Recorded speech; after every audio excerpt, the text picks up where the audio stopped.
Hey guys, thanks for watching. Ted here with Stuff You Might Like, and today I'm going to touch the third rail of topic conversations. I'm not talking about politics, I'm not talking about religion, I'm talking about Macs versus PCs. Specifically, Macs are cheaper to own than PCs. Change my mind. Here we go.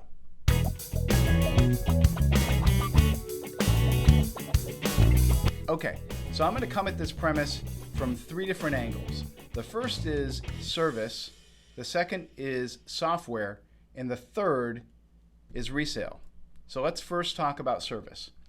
Now, for the sake of the argument, let's say that you are looking at a Mac that costs $3,000 and you're going to build a similarly configured PC for $2,000, and you're saying to yourself, I'm saving $1,000. The PC is definitely cheaper. Well, first, let's talk about service. If your time is money, and most people's it is, if your time is money, once you finish building that PC and you're loading all your software on it and start using it, you're going to run into a problem. At some point, you're going to have some sort of issue. And when that happens, you're going to pick up the phone and you're most likely going to call Microsoft. And Microsoft is going to tell you it's not their fault, it's the GPU's issue.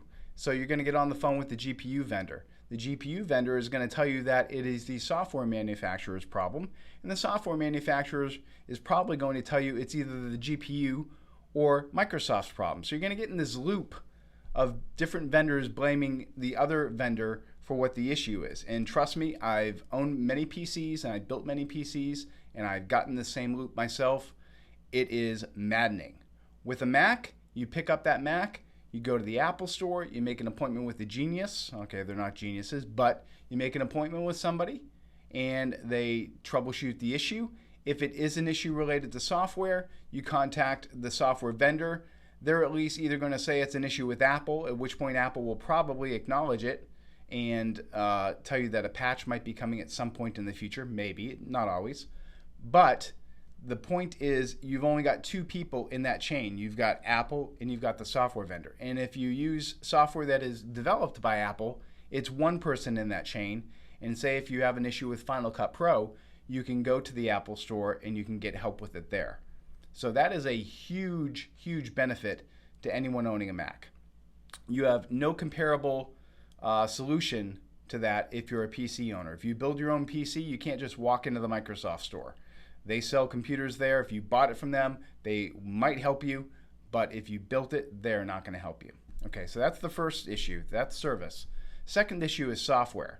Say you're a creative professional like I am, and say that you use a non-linear video editor day in, day out, and you want to purchase that non-linear video editor. Well, for Windows, that would be Creative Cloud most likely, and that'd be Premiere. Premiere is going to cost you $50 a month times 12 months, that's $600 a year. Okay, so I bought Final Cut Pro for my Mac back in December of 2012. So I've owned it over 7 years. In that 7 years, I've paid $299 once when I bought it, and I've gotten major features updated every 6 to 12 months and tons of patches in that period numerous times, probably over 30 times. So I'm getting continuously updated software, and I paid $300 once. Now you might say to yourself, well, I also use After Effects, and that's going to justify the cost of $50 for Creative Cloud. Well, if you can get by with Apple Motion, which is an After Effects competitor, that only costs $50. So now you're up to $350, and you're getting all the core functionality and a lot of things that After Effects and Premiere can't do in Final Cut Pro in Motion. So the software cost over the course of owning a Mac, if say like me, you bought that Mac back in late 2012, that if I had gone with Creative Cloud at that point, I would have spent over $4,200 in software.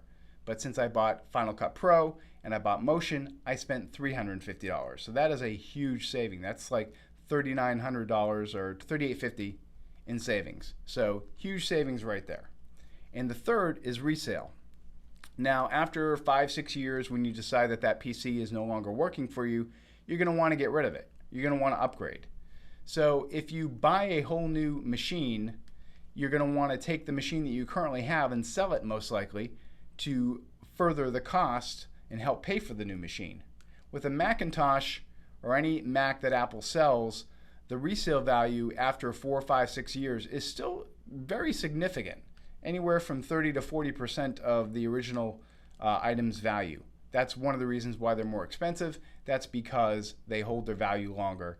And if you bought a PC, you're going to be selling that thing for pennies on the dollar. Most likely, you'd probably be better off just giving it to a family member or donating it to some place where you could get a tax write-off. Don't take my word for it.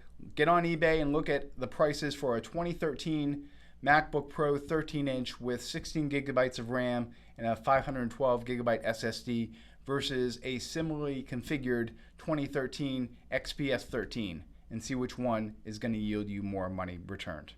So am I totally off base? Have I lost it? Don't throw anything. I'll sit here while you calm down. Okay, got it out of your system? Good. So if you think I'm wrong, let me know down below in the comments.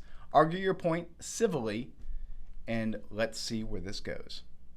Thanks again for watching, and I'll see you in the next one.